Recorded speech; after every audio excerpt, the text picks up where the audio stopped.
नमस्कार दोस्तों, मैं राकेश वर्मा आप सभी का स्वागत करता हूं आपके अपने परिवार एसएल गुरुकुल पर। साथियों, पूरे बिहार के सरकारी विद्यालयों में लगभग 80,000 सरकारी विद्यालयों में मिशन दक्ष और विशेष कक्षा आयोजित करके 3 प्रकार के छात्र छात्राओं को उसमें शिक्षा प्रदान किया जा रहा है, गर्मी की छुट्टियां रहते हुए भी।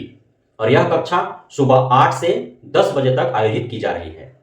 जो प्रारंभिक विद्यालय है कक्षा प्रथम से 8वीं तक, चूंकि मध्याह्न भोजन भी दिए जाते हैं तो मध्याह्न भोजन भी दिए जा रहे हैं। जो मिशन दक्ष है, मिशन दक्ष कक्षा आयोजित होने के उपरांत 8 से 10, उसके बाद 10 के बाद जो है मध्याह्न भोजन उन्हें दिया जा रहा है।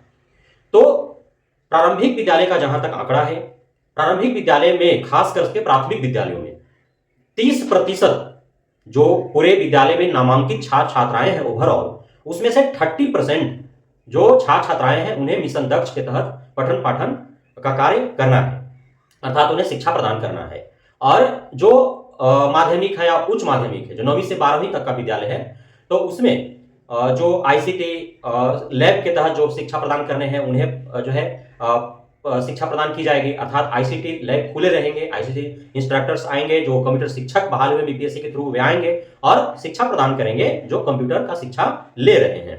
उसके बाद वहां विशेष कक्षा जो आयोजित की जा रही है उसमें जो कमजोर छात्र छात्राएं हैं, जो वार्षिक परीक्षा में अनुत्तीर्ण हो चुके हैं, जो वैसे बच्चे हैं जो उत्तीर्ण तो हुए हैं वार्षिक परीक्षा में लेकिन कमजोर हैं या फिर चाहते हैं वो कि मिशन दक्ष के तहत या फिर विशेष कक्षा जो आयोजित हो रही है उसके तहत वे भी शिक्षा प्राप्त कर सके, तो वैसे को शिक्षा प्रदान की जा रही है।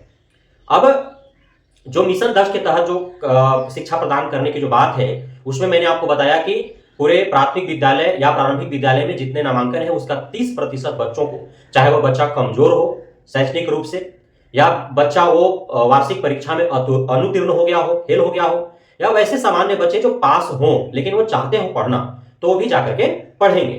30 प्रकार जो है दी जा रही है, मिशन दक्ष के तहत कक्षाओं का आयोजन की जा रही है।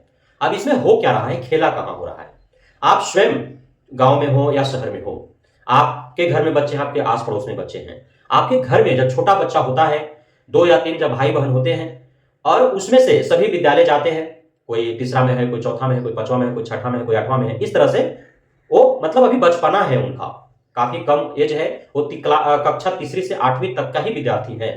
तो 2-3 भाई बहन होते हैं, यदि उनमें से कोई एक नहीं जाता है तो 2 अन्य भी कोशिश करते हैं कि नहीं जाए, चाहे वो जिस भी प्रकार से बहाना ढूंढ ले। उसी प्रकार से जब आस पड़ोस का बच्चा होता है, सगे संगति जो होते हैं, तो उनमें से कुछ बच्चे यदि विद्यालय जाएं और कुछ ना जाएं, तो जो जाने वाले हैं उसके मन मस्तिष्क में भी होगा कि उसका सहपाठी जो है वो तो खेल रहा है, 8 बजे सुबह तो ज्यादा धूप नहीं होता है तो गली मोहल्ले में बच्चे खेलते रहते हैं। अब कुछ बच्चा खेलते हुए पाएंगे और कुछ बच्चा विद्यालय जाएंगे, तो यह जो है नागवार गुजरता है विद्यालय जाने वाले बच्चों के साथ। तो हमेशा कोशिश रहता है उनका कि जो उनका मित्र जो खेल रहा है उसके साथ वो भी खेले, विद्यालय पढ़ने न जाए। कौन शौक से जाता है, खास करके कक्षा प्रथम से 8वीं तक में कौन बच्चा जो है शौक से विद्यालय जाता है। सभी को ठेलम ढकलम प्रतियोगिता पास करके ही उन्हें जाना पड़ता है विद्यालय। घर के माता पिता का, बड़े भाई बंधु का, दादा दादी का डांट पड़ता है, उनपे मार पड़ता है, तभी जो है विद्यालय जाते हैं, उनको धकेल करके विद्यालय पहुंचाया जाता है। तो सीधी सी बात है कि जो मिशन दक्ष के तहत जो कक्षाओं का आयोजन किया जा रहा है, तो उसमें अब कुछ बच्चे जो है वो विद्यालय आने के लिए बाध्य हैं, कुछ बच्चे नहीं आएंगे। तो इससे 99% यह उम्मीद है कि जो विद्यालय जिनका मिशन दक्ष के तहत नामांकन है तो वे विद्यालय न पहुंच पाए। यदि बहुत ज्यादा फोर्स किया जाएगा उनके ऊपर, गार्जियनों का या फिर शिक्षक जाकर के जागरूकता फैलाएंगे हर गांव हर मोहल्ला, तभी जाकर के कुछ पॉजिटिव, कुछ सकारात्मक जो है वो निकल करके आएगा पहलू, नहीं तो मिशन दक्ष का कोई विशेष फायदा नहीं है। अब इसमें मिशन दक्ष घोटाला जो मैंने टाइटल दिया है इस वीडियो का, तो आखिर कैसे हो रहा है मिशन दक्ष घोटाला, सोचने वाली बात है। मैंने बताया आपको कि प्राथमिक विद्यालय, प्रारंभिक विद्यालय के 30% छात्र छात्राओं को मिशन दक्ष के तहत शिक्षा प्रदान करने हैं, जितना विद्यालय में नामांकन है 30%। यदि 100 बच्चा होगा तो 30, यदि 300 बच्चा होगा तो 30 तिहाई 90। उसके बाद जो कमजोर बच्चे हैं, जिनको हिंदी, अंग्रेजी या गणित का जो एकदम सामान्य सी जानकारियां होनी चाहिए वे भी नहीं है, तो उनको जानकारी प्रदान करने हैं। तो उसके बाद जो है वैसे बच्चे जो वार्षिक परीक्षा में अनुत्तीर्ण हो चुके हैं, और फिर वैसे बच्चे जो सामान्य हैं लेकिन वो चाहते हैं, उनको मिशन दक्ष की आवश्यकता नहीं है वास्तविक रूप में देखा जाए तो फिर भी यदि चाहते हैं कि वो जाकर के पढ़े तो पढ़ सकते हैं। अब इसमें देखिए, निरीक्षित जो पदाधिकारी है उनको भी सख्ती से पूरे भर गर्मी छुट्टी जो है उन्हें विद्यालयों में जाकर के और निरीक्षण करना है। अन्य जो डीओ है, बीओ है, डीपीओ है, उन्हें भी जो है निरीक्षित अधिकारी के रूप में जाकर के विद्यालय में निरीक्षण करना है। अब सीधी सी बात है, कोई भी शिक्षक या शिक्षिका बच्चों को घर से पकड़ करके तो नहीं लेके आएगा, पकड़ के तो नहीं लेके आएगा, उसको टांग करके तो नहीं लेके आएगा। जो बच्चों का स्वभाव है कि उसका कोई घर का एक बच्चा या उसके आस पड़ोस का कोई मित्र यदि विद्यालय पढ़ने नहीं जा रहा है तो युक्त हो जाए। जब उसके घर का ही कोई भाई बहन या कोई आस पड़ोस का ही कोई उसका सहपाठी जब खेल रहा है तो वह विद्यालय क्यों जाए, सीधी सी बात है। तो उसके मन मस्तिष्क में तो यह रहेगा ही, बैठा ही रहेगा, तो इस मनोभाव से वह विद्यालय नहीं पहुंच पाएगा। अब शिक्षक शिक्षिकाओं के पास इतना समय तो दिया नहीं गया है, 8 बजे से पूर्व उनको विद्यालय में पहुंचना, 8 बजे से जो है आयोजित ही करना है कक्षा को, तो कब जाएंगे, गांव मोहल्ले घूमेंगे। और एक जो प्राथमिक या प्रारंभिक विद्यालय है उसके 4-5 गांव के बच्चे आते हैं, तो अलग अलग गांव मोहल्लों में जाकर के और बच्चों को पकड़ पकड़ करके लाना, यह जो है संभव ही नहीं है, मुश्किल है। तो अब जो है निरीक्षित कर्मी जो आएंगे, निरीक्षित अधिकारी जो आएंगे, वो आखिर करेंगे क्या? आएंगे विद्यालय में 8 से 10 के बीच में मिशन दक्ष के तहत कक्षाओं का आयोजन होना है, वो आएंगे और पाएंगे कि बच्चे तो है ही नहीं। अब सभी बच्चों को, कक्षा प्रथम से 8वीं तक के सभी बच्चों को मध्याह्न भोजन देना है।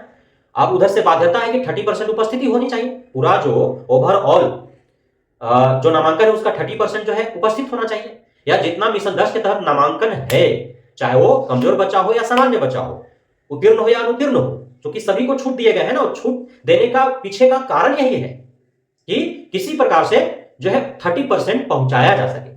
तो अब निरीक्षी अधिकारी जो होंगे वो फोर्स करेंगे प्रधानाध्यापकों के ऊपर, यदि आप उपस्थिति नहीं दिखाते हैं तो आपकी नौकरी चली जाएगी, क्योंकि आपकी जिम्मेदारी है कि किस प्रकार से गर्मी की छुट्टी में भी जो चलने वाली मिशन दक्ष कक्षा है उसमें पर्याप्त छात्र छात्राएं उपस्थित हो सके। इसकी जिम्मेदारी किसकी है? शिक्षक शिक्षिकाओं और प्रधानाध्यापक, प्रभारी प्रधानाध्यापकों का। और निरीक्षी अधिकारी जो आएंगे उन पर दबाव बनाएंगे ही कि आखिर क्यों उपस्थित नहीं हुए। तो प्रधानाध्यापक अपनी नौकरी बचाने के लिए वो फर्जी जो है उपस्थिति देंगे, बताएंगे निरीक्षी अधिकारी को। अब को सोचिए जरा कि जो एमडीएम है, मध्याह्न भोजन है, उसमें 2 तरह की बातें निकल करके आ रही है। एक कि 30% टारगेट विभाग के द्वारा दिया गया, वो कहीं से भी जो है ही नहीं इतना आसान कि उतने बच्चे पहुंच पाएंगे। 2-4 दिन हो सकता है कि पहुंचे प्रारंभ में, लेकिन धीरे धीरे जो है वो बच्चे कम होते जाएंगे जैसे जैसे गर्मी बढ़ते चली जाएगी।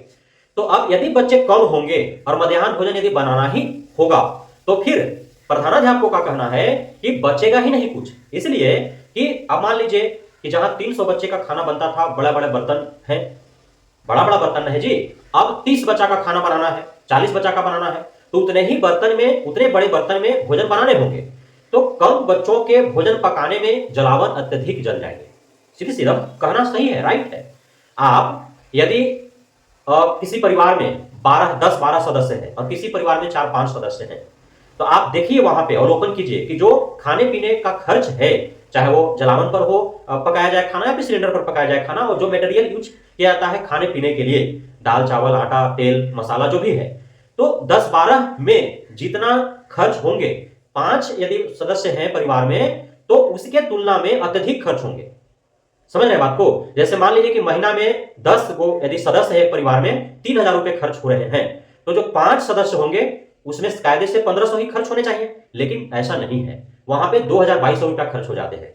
तो यदि अनुपातिक रूप से देखा जाए तो फिर 10 सदस्य वाला परिवार में खर्च कम हो रहे हैं, 5 सदस्य वाले परिवार में खर्च अत्यधिक हो जा रहे हैं। यदि व्यक्तिगत बांटा जाए तो वो हालात है। प्रधानाध्यापक का सही कहना है कि बच्चे कम होंगे और भोजन पकाने पड़ेंगे तो जलावन अत्यधिक खर्च हो जाएंगे, तेल नमक मसाला भी अत्यधिक खर्च हो जाएगा।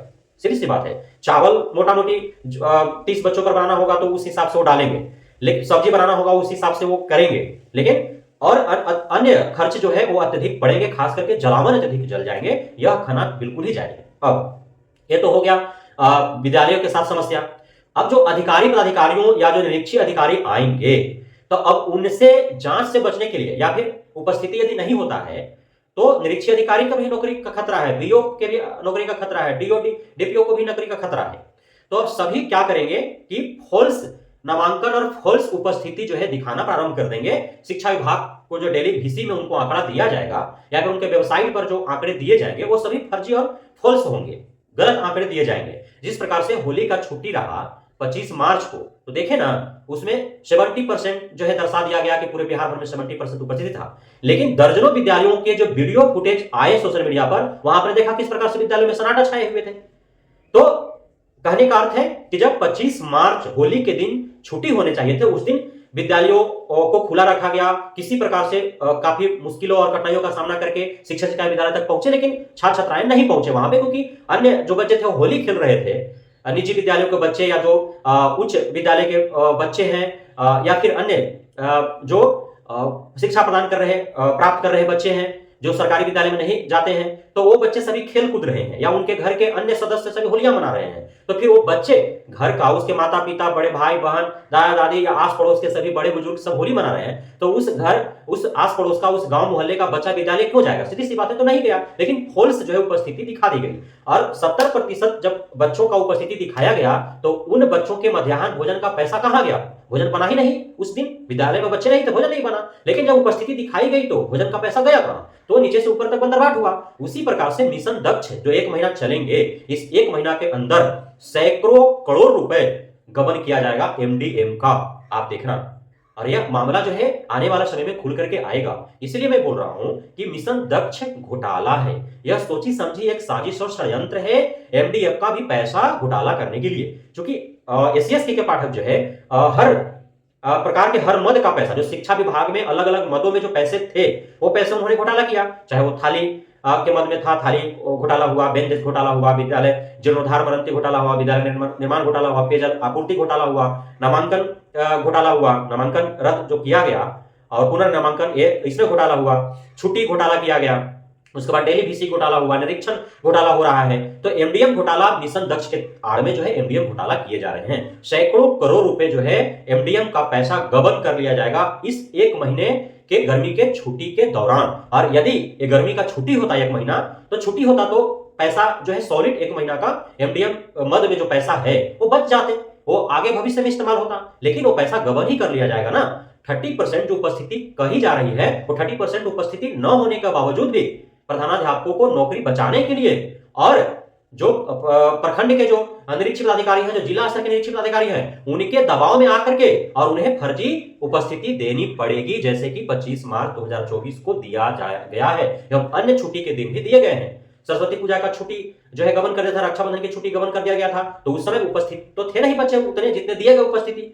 तो उसी प्रकार से रोजाना 1 महीना यह खेल चलते रहेगा। इसलिए यह बहुत बड़ा घोटाला है मिशन दक्ष के आड़ में। इस प्रकार के घोटालों पर अंकुश लगाए जाने की आवश्यकता है। एससी के पाठक अपने जो उनके अधीनस्थ जो अधिकारी पदाधिकारी हैं, उनके साथ मिल करके और शिक्षा विभाग के प्रत्येक मदों के एक एक पाई वे जो है अपने ही कार्यकाल में खर्च कर और 50-60% पैसे वे खुद घोटाले करने का प्रयास कर रहे हैं। और अब तक हजारों करोड़ रुपए वो घोटाले कर चुके हैं। जो शेष बचा है कुछ ही माह में वे सभी गबन कर चुके होंगे। और जब जाएंगे और उसके बाद जो एससीएस आएगा, वह जब देखेगा शिक्षा विभाग के मद में पैसा, तो उसको खाता सन्नाटा दिखेगा। उसके बाद जो है उसके पैर से तले जमीन खिसक जाएगी कि आखिर हुआ क्या। उसके आने से पूर्व ही सभी पैसे गोल हो चुके हैं। तो यह आने वाला भविष्य में आपको दिखेगा। इसलिए आप सभी सजग और सतर्क रहें। एससी के पाठक के विरुद्ध चुनाव के जस्ट उपरांत आप, चाहे वो अतिथि शिक्षक हो, आईसीटी इंस्ट्रक्टर हो, चाहे आप नियोजित शिक्षक हो, चाहे वो बीपीएससी शिक्षक हो, चाहे विशिष्ट शिक्षक हो, चाहे आप शिक्षकेतर कर्मचारी हो, चाहे छात्र छात्राएं हो, चाहे आप अभिभावक हो, चाहे किसी शिक्षक संघ से जुड़े हुए हो, चाहे किसी छात्र संगठन से जुड़े हुए हो, चाहे प्राथमिक विद्यालय के छात्र छात्राएं, शिक्षक शिक्षकेतर कर्मचारी, अभिभावकगण हो, चाहे आप विश्वविद्यालय के हो, सभी को एकजुट होकर के एक बैनर तले संगठित रूप से 4 जून के तुरंत बाद, जून माह में ही पूरे पटना को पाठ देने के लिए आप अभी से प्लानिंग कर लीजिए। और जो एक एक पाई जो शिक्षा विभाग का है, जो आपका है, जो घोटाले कर लिए गए हैं, उस एक एक पाई की वसूली के लिए सरकार पर दबाव बनाने का योजना तैयार कर लीजिए। बहुत बहुत धन्यवाद आप सभी साथियों का हमारे साथ जुड़े रहने के लिए, बढ़ने के लिए, निरंतर कार्य करने के लिए, भरोसा बनाने के लिए। जय हिंद।